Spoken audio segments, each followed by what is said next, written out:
জুলাই গণঅভ্যুত্থানের মধ্য দিয়ে অন্তর্বর্তী সরকার গঠনের ৮ মাস চলছে। সংস্কার এবং বিচারের আশ্বাস দিয়ে নতুন সরকার ক্ষমতায় বসলেও সংস্কার এবং বিচার প্রক্রিয়ায় ধীরগতির কারণে বর্তমানে নানা প্রশ্নের মুখোমুখি হচ্ছে। অভিযোগ রয়েছে, সরকারের অনেক উপদেষ্টা দেশের রাজনীতিতে আওয়ামী লীগকে পুনর্গঠনের চেষ্টা চালিয়ে যাচ্ছে। সম্প্রতি আওয়ামী লীগের অনেক নেতার গোপনে দেশ ছাড়ার খবর সেই অভিযোগকে আবার উস্কে দিয়েছে। বিশেষ করে জনমনে তীব্র প্রতিক্রিয়া দেখা দেয় সম্প্রতি সাবেক রাষ্ট্রপতি ও হত্যা মামলার আসামি আব্দুল হামিদের গোপনে দেশ ছাড়ার খবর সামনে আসার পর।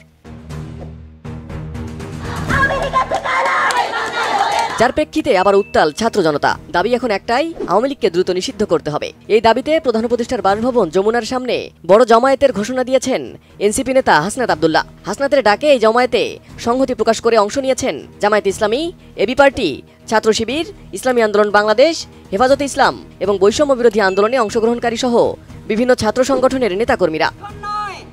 আপনাদের মনে থাকা উচিত, ছাত্র জনতার আওয়ামী লীগ নিষিদ্ধের এই দাবির প্রেক্ষিতে শুক্রবার প্রধান উপদেষ্টার ফেসবুক পেজ থেকে একটি বিবৃতি দেওয়া হয়। বিবৃতিতে উল্লেখ করা হয়, সম্প্রতি বিভিন্ন রাজনৈতিক দল, সংগঠন ও জনগণের পক্ষ থেকে স্বৈরশাসন ও সন্ত্রাসী কার্যক্রমের অভিযোগে আওয়ামী লীগ নিষিদ্ধ করার যে দাবি উঠেছে তা সরকার গুরুত্বের সাথে বিবেচনা দলগুলোর সাথে ইতোমধ্যে যোগাযোগ স্থাপন করেছে। তাদের সাথে আলোচনা করে দ্রুত সিদ্ধান্ত গ্রহণ করবে সরকার। এক্ষেত্রে আওয়ামী লীগের নেতা ও সমর্থকদের সন্ত্রাসী কার্যক্রমের বিষয়ে জাতিসংঘের প্রতিবেদন সরকার বিবেচনায় রাখছে। সে পর্যন্ত সকলকে ধৈর্য ধারণ করার আহ্বান জানিয়েছে অন্তর্বর্তী সরকার। বিজয় ছিনিয়ে না নিয়ে এখান থেকে দেশের জনগণ ফিরে যাবে না। বিবৃতিতে উল্লেখ করা হয়, ইতোমধ্যে সরকার জনদাবির প্রতি সম্মান জানিয়ে প্রচলিত আইনের অধীনে সন্ত্রাসী সংগঠন ছাত্রলীগকে নিষিদ্ধ করেছে।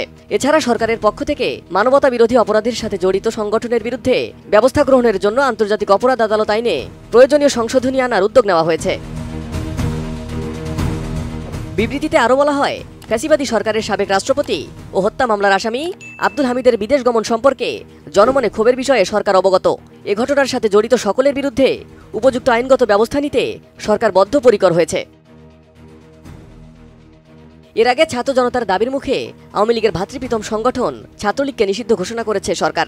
এখন দেখার অপেক্ষা ছাত্র জনতার আওয়ামী লীগ নিষিদ্ধের দাবির ব্যাপারে সরকার কি সিদ্ধান্ত নেয়। আজকে বোঝা যাবে কারা আওয়ামী লীগের নিষিদ্ধ চায় আর কারা ব্যাকডোর ডিপ্লোমেসি